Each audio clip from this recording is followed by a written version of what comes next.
uma cidade pacata, num lugar seguro e bom para viver. Se alguém buscava tranquilidade e qualidade de vida, esse era o lugar para se morar. Essa é a cidade de Hawkins, no estado de Indiana, nos Estados Unidos. Uma cidade tão calma e tão segura que as pessoas deixam os seus filhos até mesmo ficar brincando na rua depois que escurece. Muito parecida com a cidade onde eu cresci. Eu era um desses pirralhos que ficava até tarde na rua, jogando bola na praça, correndo de esconde-esconde, melhor esconde-esconde é depois está escuro. Ficava até tarde brincando porque era tranquilo fazer isso. Na pequena cidade de Miranda do Norte, no interior do Mato Grosso, onde eu cresci. Uma cidade pacata onde todos se conheciam. No caso de Hawkins, a cidade onde passa todos os eventos de Stranger Things, a série da Netflix, isso muda repentinamente.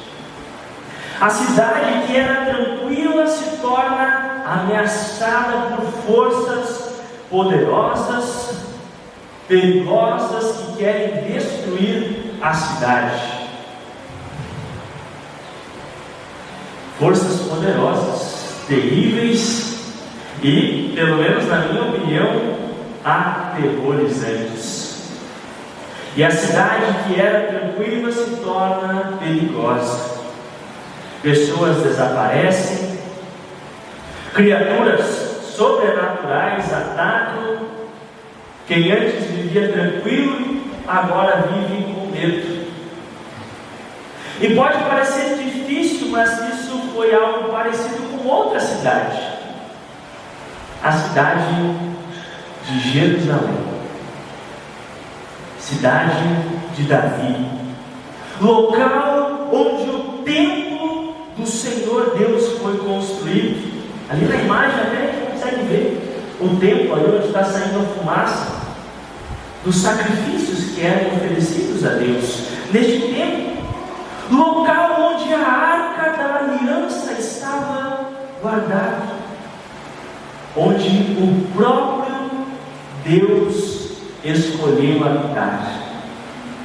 Uma cidade próspera, abençoada. Tão abençoada, tão próspera, que nós vemos o testemunho bíblico em vários salmos se referindo a ela. Por exemplo, vamos ler em conjunto. Jerusalém está construída como cidade firmemente estabelecida.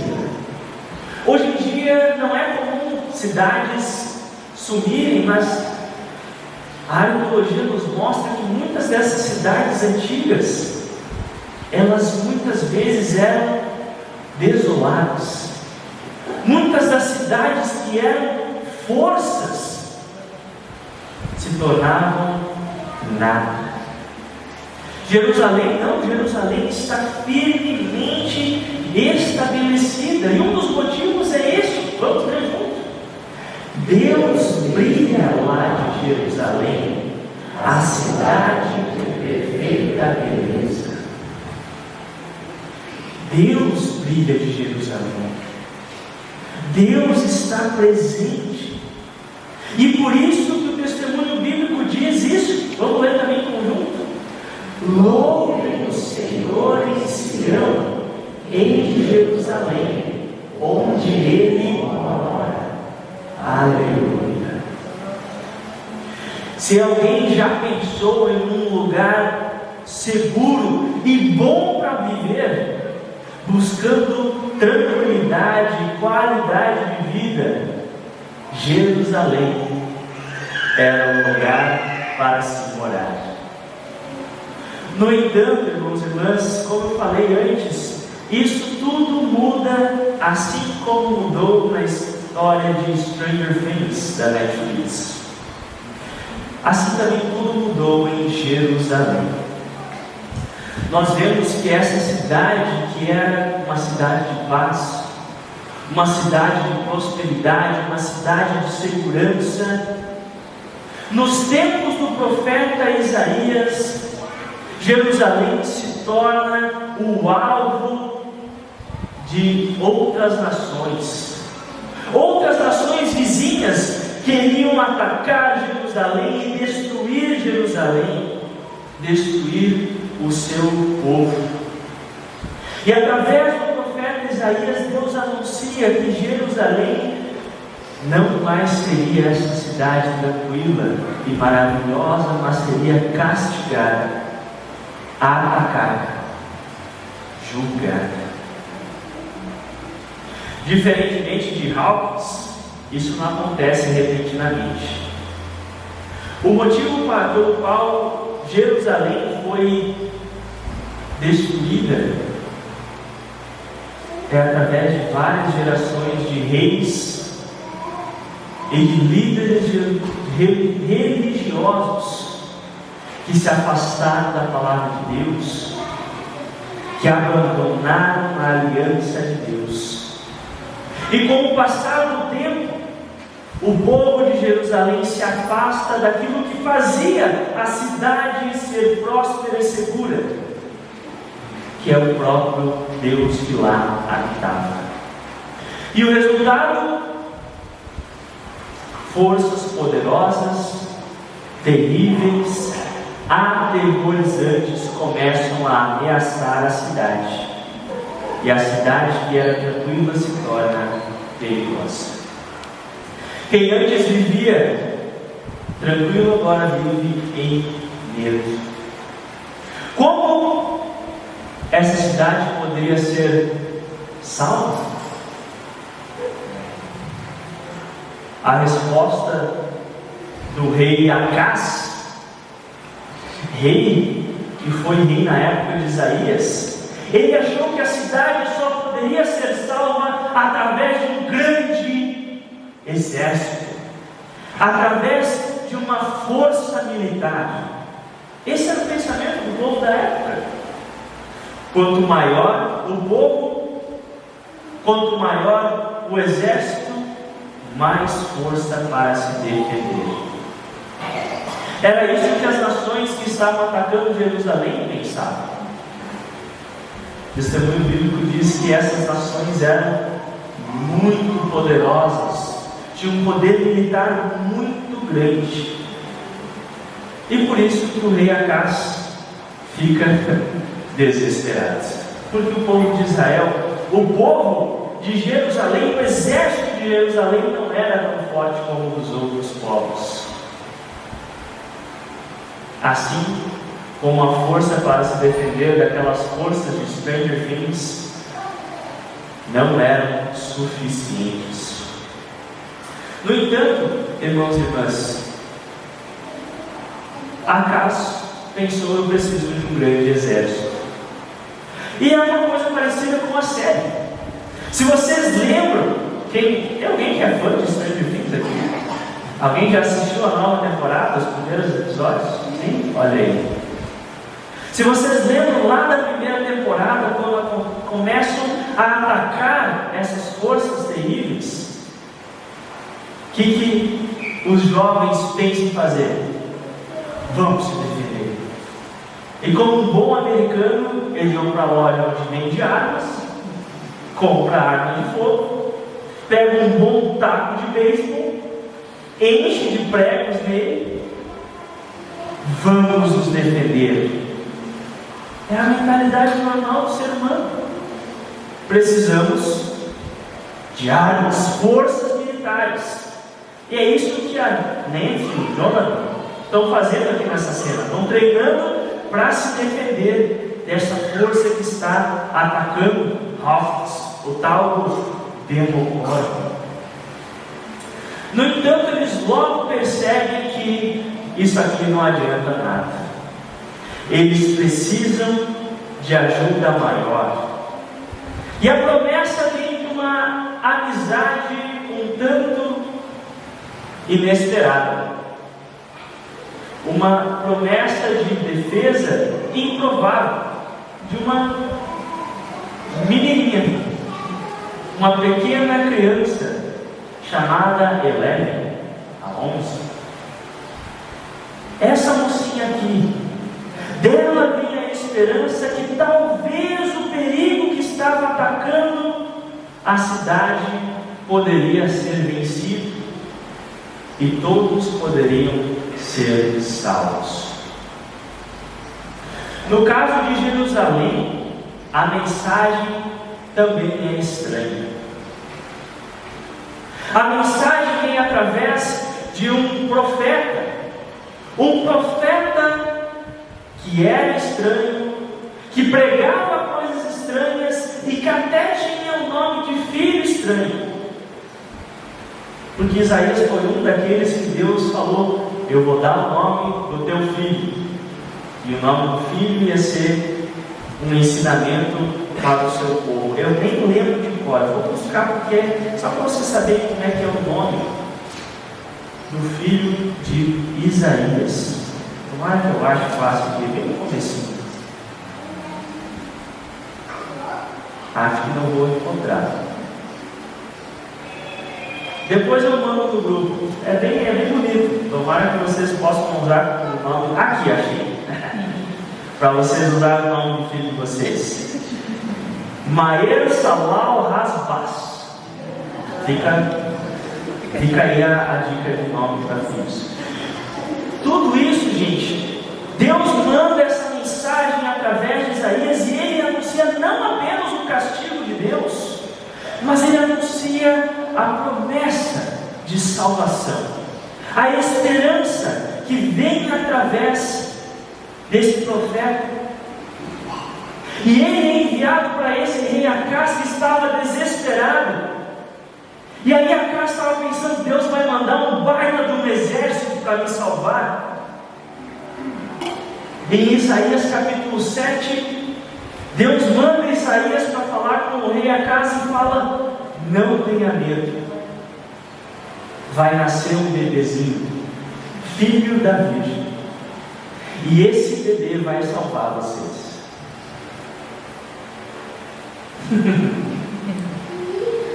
Pode ter certeza, não está registrado na Bíblia, gente, mas eu tenho certeza que o rei Acás, que colocou a sua esperança em forças militares, ouvindo Deus falando para ele que Deus ia mandar um bebê, não faz sentido nenhum.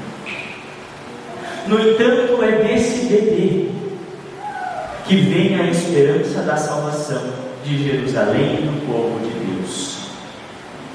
Mas já lá, Deus mandou através de Isaías falando: a salvação não vem através de força militar, não vem através de um governante, mas vem através dele mesmo. Tantas histórias. Quem esteve no encontro interdistrital, o nosso palestrante lembrou da história que Deus salvou o seu povo com 300 soldados diante de uma força de 165 mil soldados. Por quê? A salvação do povo de Deus não vem de força militar, não vem de estratégias, nem de governos, mas vem do próprio Deus. E é isso que acontece. Diante dos planos daquelas nações de atacarem Jerusalém, vem essa resposta de Deus através de Isaías. Vamos ler juntos? Deus fala: porém eu, o Senhor, afirmo que isto não acontecerá. As nações achavam que eles destruiriam Jerusalém, e Jerusalém já não seria mais uma cidade, e o povo de Deus desapareceria. Porém Deus promete: isso não vai acontecer. Deus promete libertação dos inimigos e promete salvação em um reino de paz, como nós temos na leitura de hoje. Naquele dia, Deus prometeu através de Isaías que as pessoas não viriam, os povos não viriam para Jerusalém querendo atacar, mas viriam para louvar a Deus, como nós lemos no texto de hoje. Vamos ler em conjunto. Esses povos diriam: vamos subir ao monte do Senhor, vamos ao templo de Deus de Israel. Ele nos ensinará o que devemos fazer, e nós andaremos nos seus caminhos, pois os ensinamentos do Senhor vêm de Jerusalém, do monte de Sião. Ele fala com o seu povo. A sequência desse versículo nós lemos hoje, que Deus vai transformar as espadas em arados, as lanças em foices, porque não haverá mais guerra, mas haverá somente paz na vinha do Senhor, que ele descreve no capítulo 4. Tamanha será a paz, que não somente as pessoas estarão em paz, mas até mesmo inimigos que estão em guerra desde aquele pecado. Olha só quem vai ter paz. Vamos ler em conjunto. Lobos e ovelhas viverão em paz, leopardos e cabritinhos descansarão juntos, bezerros e leões comerão uns com os outros, e crianças pequenas os guiarão. Vacas e ursas pastarão juntas, e os seus filhotes descansarão no mesmo lugar. Os leões comerão capim como os bois, criancinhas brincarão perto de cobras e não serão picadas, mesmo que enfiem a mão nas suas cobras. Em Sião, o monte sagrado, não acontecerá nada de mal ou perigoso, pois a terra ficará cheia do conhecimento da glória do Senhor, assim como as águas enchem o mar. Esse é o nível de paz prometido no reino daquele que viria. Eu sei que é uma mensagem estranha. Vocês conseguem imaginar leão comendo capim? Ovelhas e lobos juntos, descansando? Até o nível das cobras não serem mais ameaça para crianças. Esse é o reinado de paz da mensagem estranha. Imaginem, gente, a mensagem estranha. O rei Acaz queria um exército e ele ganha o quê? Um profeta estranho com um filho estranho, falando sobre carnívoros pastando com herbívoros. Um reino de paz, um reino de salvação. Eu sei que essa mensagem pode parecer estranha, mas é uma mensagem maravilhosa. Aliás, sabe o que é mais estranho e maravilhoso nessa mensagem? É que Deus cumpre. Deus envia alguém para iniciar esse reino de paz. Deus envia alguém para salvar quem não conseguia se salvar. Jerusalém não conseguia se salvar por si mesmo e Deus salvou com o seu poder. As pessoas de Hawkins não conseguiam se salvar, mas veio a Eleven e salvou eles do perigo. E Deus envia o Messias para salvar o seu povo. Deus defende o seu povo. Deus derrota o mal.